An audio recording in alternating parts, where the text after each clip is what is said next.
All right. Bold Perceptions, BOLD, spells bold. We're back. Another episode. This is actually interesting as I look around. Feel like I'm in like a zoo. We got cameras on us, Parks. You're back, actually. You've been on the podcast before. The only difference is, I feel like we're on Care 11 or something. Katie Couric, I don't know. How do you feel in front of these cameras? I mean, man, it's the lights are on us, that's for sure. But I'm ready to get after it. You're ready to get after it, and I know at the end we want to talk about why we are working together, Bold Perceptions and Ghostfit.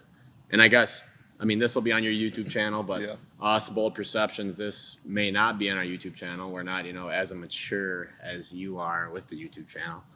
But if you want to kind of let the listeners know what Ghostfit is, what it's all about, how it kind of started a little bit, then after that, we'll be rolling. Yeah, so in 2017, I started Ghostfit. Obviously, we'll dive a little bit deeper into why and kind of like the meaning behind it. But when we first started, it was basically e-commerce company, right? So we were selling fitness apparel online. In the past about year and a half, sort of transitioned into business to business. So we're working with other companies, creating apparel for them, basically leveraging our manufacturers and providing a service for other businesses. So it's been 3 years on August. Last August was 3 years. So man, it's honestly like flew, honest, you know what I mean? But I think like the same with your podcast. Like once you start rolling and you kind of feel that momentum, you just kind of ride it. Yep, and so it's interesting because you're already 3 years in, right? Yeah. A laugh attack might be coming. I don't know. Sooner or later. But so you're looking at Ghostfit and your vehicle, your core of it is apparel, right? Right. And then when we started our podcast, Nick and I, the main vehicle is obviously the audio version of a podcast. But 3 years later, you're here, you're turning into more of a business to business thing. And we're looking at it as more like of a networking thing to connect businesses, small, big, medium, whatever it is. It's not, that's not the only element of it anymore.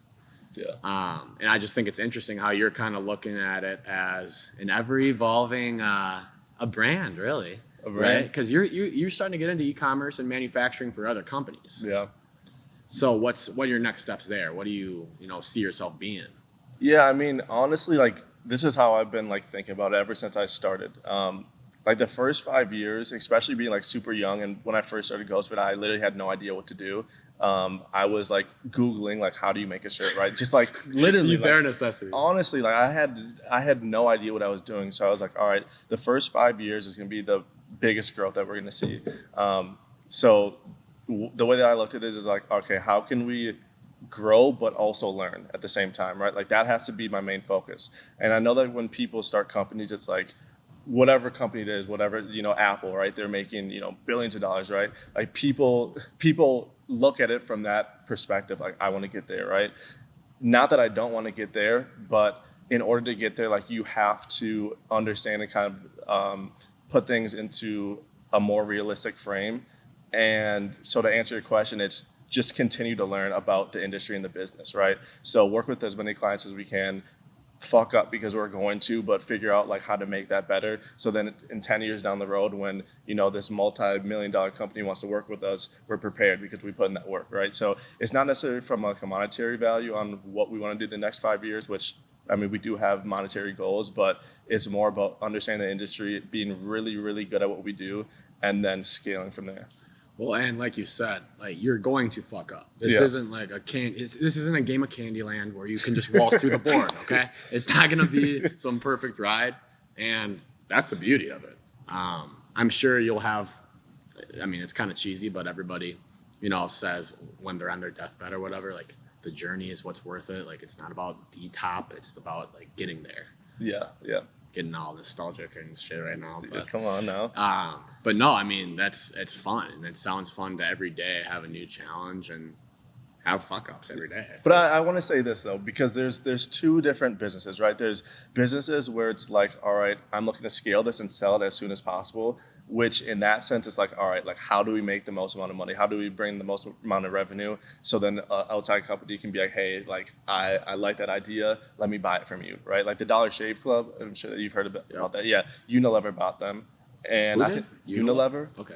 And So I think they did like 300 million in revenue, but they weren't making any money. They were losing money, right? But they had investors investing in them. They're losing money. But Unilever was like, okay, there's a ton of clients that we can get from Dollar Shave Club. So they bought Dollar Shave Club, right? So there's that stance where it's like, all right, I just want to try to make as much money as I possibly can right away. But before a Unilever were to buy you, is that what you're saying? Right. Because it's creating that image, right?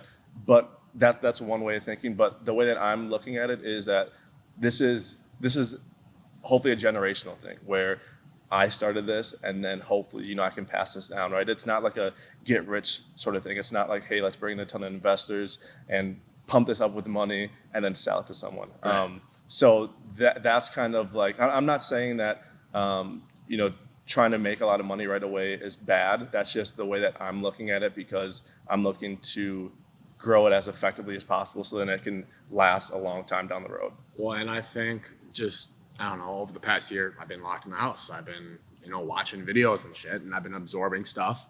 And I feel like if you were to come out and your main goal is to be like, okay, let's make money so we can eventually sell it, it's just not going to be authentic. Yeah. It just won't be. Like right now, you're doing an incredible job of building an actual brand with like intangible, momentous emotions around it. Right. If that makes sense. Yeah. It's a lot, but I it's an understand what you're aura. saying. You're building an aura. You're building a brand. That's what it is. So I don't think there's any shortcuts with this type of shit. Like you Right. can't be like, you got your Instagram notifications on? Come on now. What's going on here? I should put my phone over there. But no, now you're in your phone's aura. See, like it's interfering with the Ghostfit aura. But no, it's I think you're doing a great job because one thing you always talk about with me is you want to build like an emotion and invoke emotion around certain products. Yeah. And I don't think you'd be focused on that if you were just like, okay, my mission here is to make money, then sell it. You've been great about, with your marketing drops, like targeting certain emotions. Are you taking that into account in a super calculated way where you're like, okay, I want to pull at this string of my consumers, or do you know what I'm getting at? Like, how do you plan your marketing drops? So, dude, that's a good question because it's changed along the way. So when we first started, like any business, like you're just trying to get your shit out there, right? Like I'm still doing this to an extent, but you're going through your Facebook, your Instagram. I mean, you guys probably have got Jordy's behind the camera. You probably got a DM from me once or twice. Hey man, we just dropped this. Go check it out, right? Sure, I'll buy the pants. Right. So you have to do that to an extent. So that was kind of the initial way of kind of like marketing and trying to gain, momentum for your products. But now what we're really focusing on is comfort, right? And I think a lot of people say that they have comfortable clothes, but it's easy to say because, it's like, oh, there's some ripped dude wearing my clothes. It's comfortable, it's good to work out. And it's like, no, that dude's just fucking huge and he's wearing your stuff.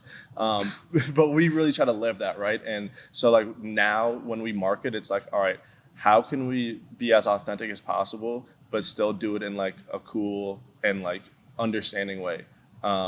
So back to like the emotional side of it, like that's what it is. It's like we focus 100% on comfort and like making sure that when you open that package, if you don't have a smile on your face and you don't say, wow, like we're doing a bad job. So like that's part of kind of like what we want to do. That was literally my two brothers. I got them Ghostfit joggers for Christmas. They're like, yeah, like smiling. But no, I've always thought it was interesting because like you combine comfort with, like, obviously there's style to it, and like you got good looking people modeling it on your Instagram, Thank you.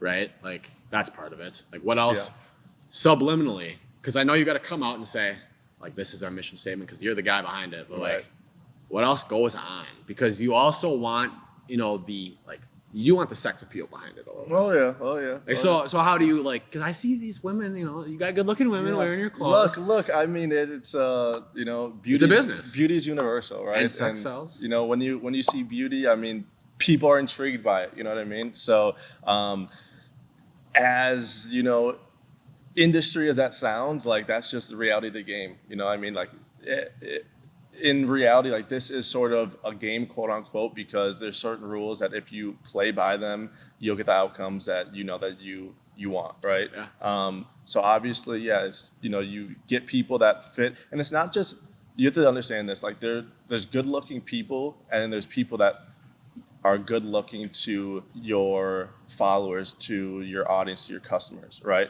So with fitness apparel, I'm gonna find people that look good, that are fitness people, right? Because then my audience can relate to them, because they're like, man, if they look like that and I wear it, I'm gonna look like that, right? Fair. Like there's that message behind it, which if you like it or you don't, I mean, that's just the reality of how people market. So there's that psychological effect on it.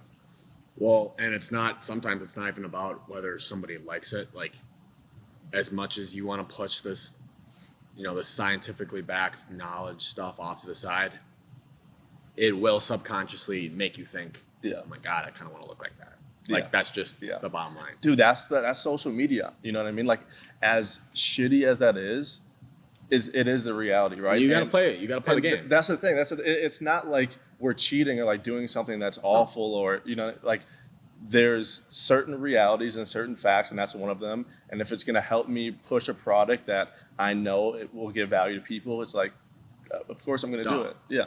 It's like, I mean, I hate to bring it up in front of the Vikings fans. Are you a Vikings fan? I'm a football fan. You're a football fan. I'm a football fan. Sorry, Jordy. I'm a playoff fan now. Playoff fan. I like the playoffs. Who doesn't? Extra football. Yeah. When you got an old quarterback in the game, you want to hit him hard, okay? So like Brett Favre, when he was older, you just want to hit him hard. Like it's kind of it's points on the table. Are you going to take him or not? And at the end of the day, obviously you want good-looking people in your clothes. True. And it's not in a negative light that you're doing it. It's not an out of bounds thing. People can look at it and be like, damn, like these clothes are nice, they're comfortable. I want to look like that. And that could inspire them subconsciously to work harder in the gym, whatever, right? And it's interesting because you don't come out and say it's a fitness brand, because you can work out in them and it looks great, obviously. But subliminally, when you put those, these athletic looking people out there, you're inferring that it is a sportswear clothing. Right. But like you got a looser fit thing on right now because you're transitioning out to everyday Saying clothes. I'm small? No, I'm not saying you're small. You're gonna beat my ass on camera if I do that. But like, why are you going away from tight now? Is there a reason? So there's kind of like two different reasonings, right? I think one of the hardest things, especially as like a young and naive business owner, is I have a perception of what I like, right? And it's like, okay, I want to make that, and I hope that everyone else likes it. But the best thing that you can do as a business is get feedback from other individuals, especially customers. And so what we've found out is that, not everyone likes the really tight shirts. Not everyone likes, shirts that are like, designed this way or that way, right? And so what we found was that if we make something that's a little bit more universal for everyone, because we are really a lifestyle company. I mean, I wear my stuff in the gym, but I wear it out as well. Like you were saying, you're not going to wear your tight workout shirt here during a podcast. No. Like that just doesn't make sense, right? No. So there's that aspect. Another aspect too is just a business move, right? So like I said, we're doing a lot more business to business. So we're working with brands that like our apparel, but want to put their own logos on it, right? So if they're not a fitness brand, I'm not going to give them some tight ass shirt that sucks in on their waist, that's tight in their arms, right? It just doesn't make sense, right, from a business standpoint.